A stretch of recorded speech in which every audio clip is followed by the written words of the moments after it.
This is what the weights now look like. Just giving the tractor a wash, only a quick blow off with the pressure washer. We haven't bothered doing all the soap and the polish and everything else. These bits always go really rusty. We kind of put a bit of frog tape around here and just spray them up every year. But you're fighting a bit of a losing battle, really.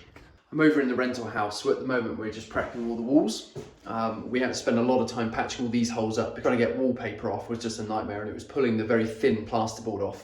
But anyway, Dad's over at the farm, the cultivator's on, so he's going to spend the day cultivating. I've just got over testing positive from COVID, so I'm not going to do anything today. I'm going to focus on painting here on my own. But what I am going to do is just take the drone over, obviously take my phone over, get some shots of him cultivating, and then at the weekend, finally, I can do some proper farm work. So I'm really looking forward to that. I'm just going to see where Dad is. I think he's in one of these far fields before you reach the second lane. I can see he's done a bit of cultivating here, I think, to lift out some of the compaction. There's also some lines down here, so where we travel up and down on the tram lines, he's obviously lifted that. So you can see he's lifted all of these tram lines just to aid in the reduction of compaction. Our cultivator is a weaving sub-disc, so it's 3 meters. It's a deep cultivator, 2 rows of legs. It's got a set of discs which we can move up and down, and then behind that we've got a packer. Now the packer is effectively the big weight you see, and that's compressing the ground afterwards to stop the moisture coming out of the soil. Clayton are coming next week, and they're going to drill this field to the side of me, the field where Dad is at the moment, and I think also the field that we've just driven through as well. We're very interested to see how it comes up. It's really a Marmite drill because of the spacing between the row, and it's not something that we're used to. So, right, I'm at the field now. I think Dad's actually nearly finished, so he's obviously really got on with it. The funny thing is, with father and son, he would always tell me that I'm going too fast, and then when he's left to his own devices, he usually goes very fast. Yeah, I've definitely missed him. So yeah, staggered legs, but really just one set. Then the discs, and then the packer on the back. Front weight looking good.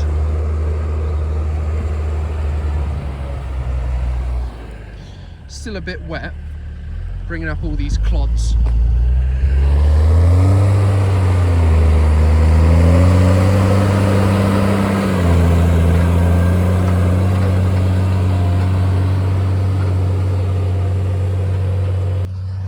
Can you believe it's also snowing? So I don't know whether you can see it on the camera, but there's small flecks of snow just falling down as well. Kismet looks very sexy, although I am toying with the idea of getting a pickup. I wanted the Navara, but I see that they're pulling it from the UK and European markets. This thing's great, but really only 2 of us can fit in it, and if Lydia's with me, then who's got Edward? It's so impractical. It just means one of us can use this at a time. Here he comes, no GPS, all by eye.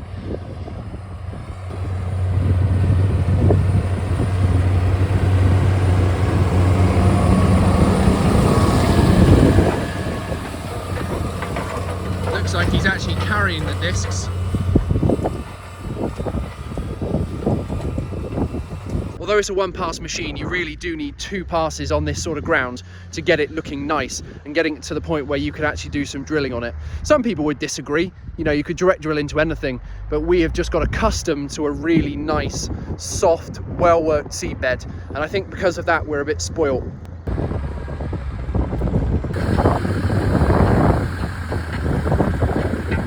So whilst I'm in the field, so sadly I obviously missed Dad doing that one.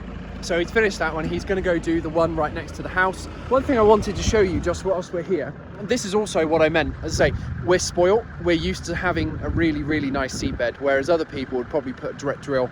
This would be almost too good. We burn too much diesel. That's not the right mentality to have now that we're in a day and age where we're trying to protect the environment, we're trying to do minimum disturbance on the soil, and we're also trying to save some diesel because the costs are so high. But the reason I jumped out, I wanted to show you this.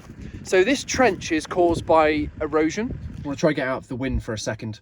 So what we have here is the rain has effectively carved out a erosion channel down the field, and it's then running off into the field below. Now we've had worse, but that's just a good example to try and articulate the point. So the new drill that's going to come is trying to change that, because we're no longer cultivating all of the land, moving all of the soil. We're simply just going to move the soil where we need the seed to go. So instead of having a whole piece of land that's been moved and making it susceptible to this, we'll simply, where the seed goes, it'll be minimum disturbance, and the seed will just be placed and it will be compact over the top, and then it will grow. And those roots will go down and they'll anchor the soil and they'll stop it from being eroded. So that's one of the key environmental reasons why we're looking at a new drill like this. There's then obviously efficiency reasons, and on top of that, it also seems to be the way that everything is going. We're trying to reduce our costs as much as possible. So if we're lucky, the rest of the soil still lands on our property, and it tends to go in this corner. Whilst I'm in the field, I've just noticed another balloon. So I'm going to go pick that up. There's the offending article. But why send up helium balloons when you don't know where they're going to go? Really annoys me.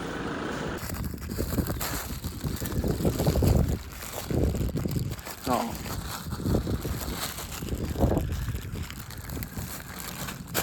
Brilliant. It's not ideal.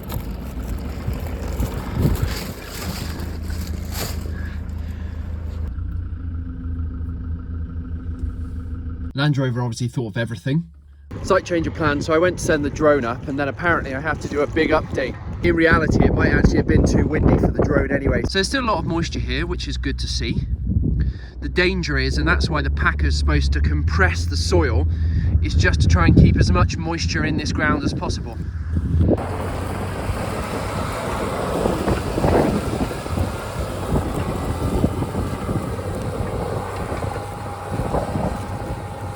I'm impressed with how much it's worked down just in one pass.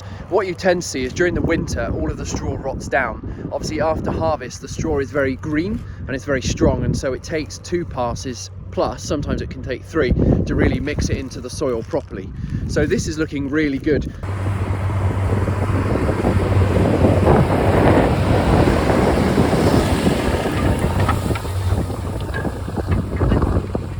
If you think of this field and all of the CO2 that's now leaking out of it by us cultivating it and exposing that soil, direct drilling is supposed to leave it more like this and just target the areas where we want to place seed, which is why it's so important that we're now looking at going to a no-till system, not only for the environment, but obviously going back to what I was saying before. Red diesels are about 120, so that's what we're trying to cut back.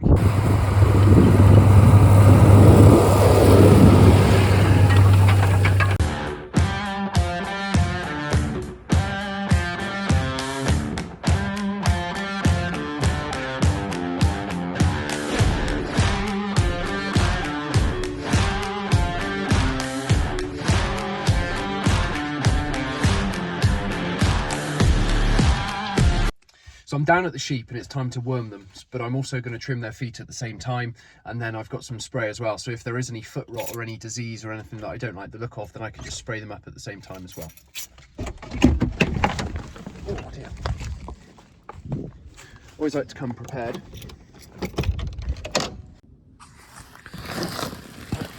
Although they're reducing it, I'm just going to put a bit more hay in. I've got just a bit of barley out of here.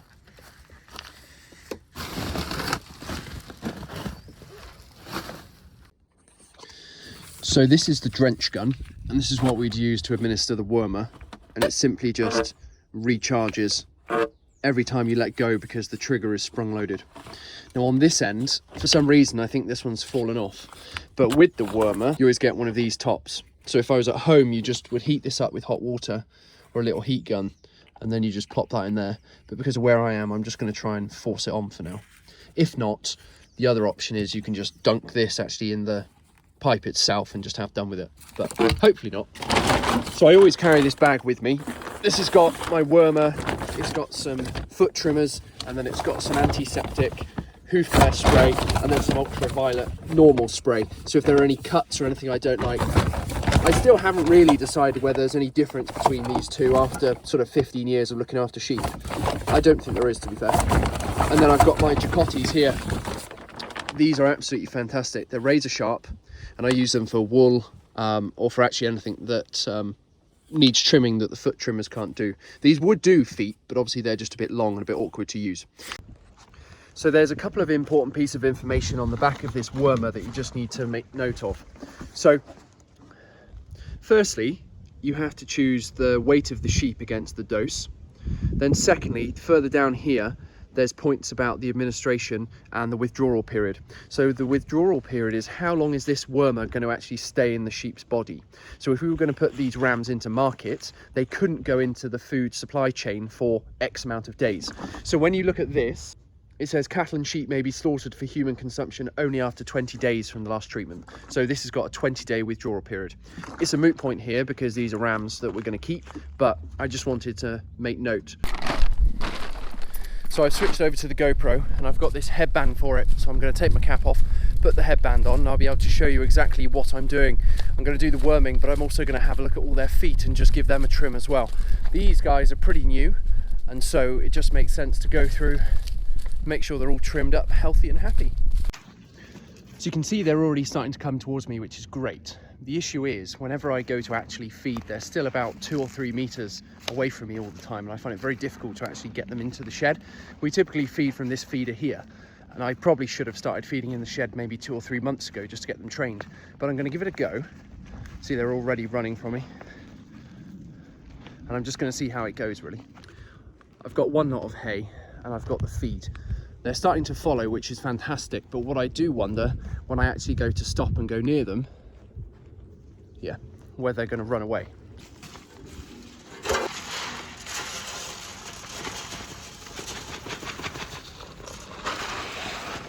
See whether this works.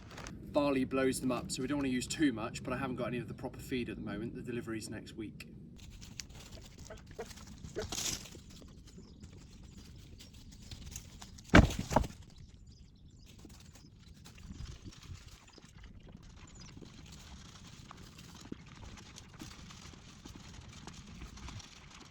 Dad's at home cultivating and I've come along and I'm going to start worming the sheep.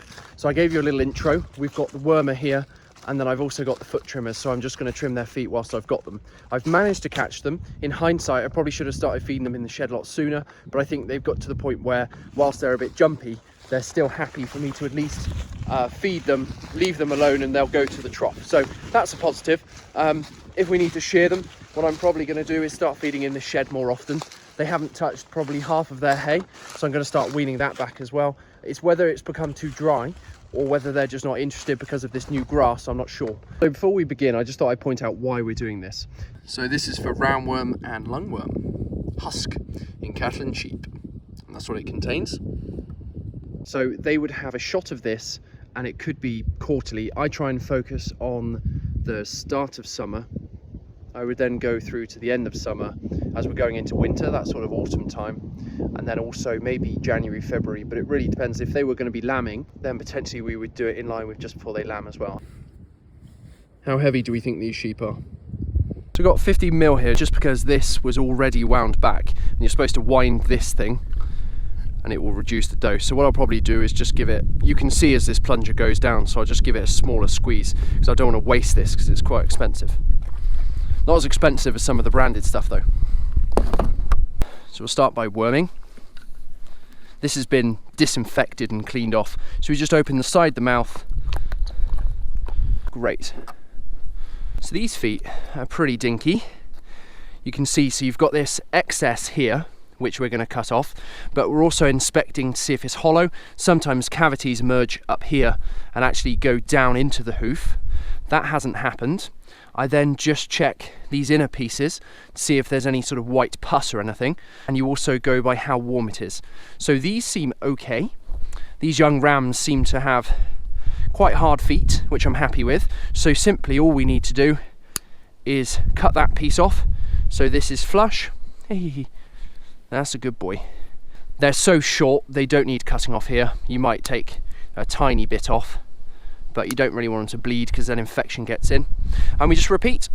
Oh, the other thing to note, so here, where this is all built up, this is a gland in here. So when they're going along, this secretes.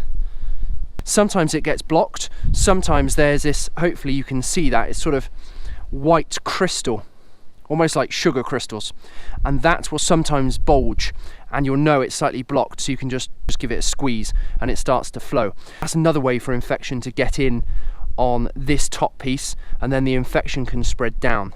But principally, this piece of the hoof check it's clear, check the middle hasn't got any infection, and then also just check this gland, and then we repeat. And then I always finish just by spraying the area to fight any infection, should there be any, and also just to cover over where I've cut in case I've created a vulnerability. This is ultraviolet, so soothes, cleanse for minor cuts and abrasions.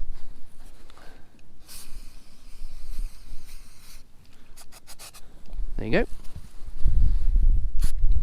Put a mark on because 2 mates have escaped, which means I'm going to have to go catch them by hand because they pushed out of here. Thank you so much for watching. If you haven't already, please hit the like button. Please subscribe to my YouTube channel, Tim's Cotteswold Farm, and I'll see you in the next video. Bye.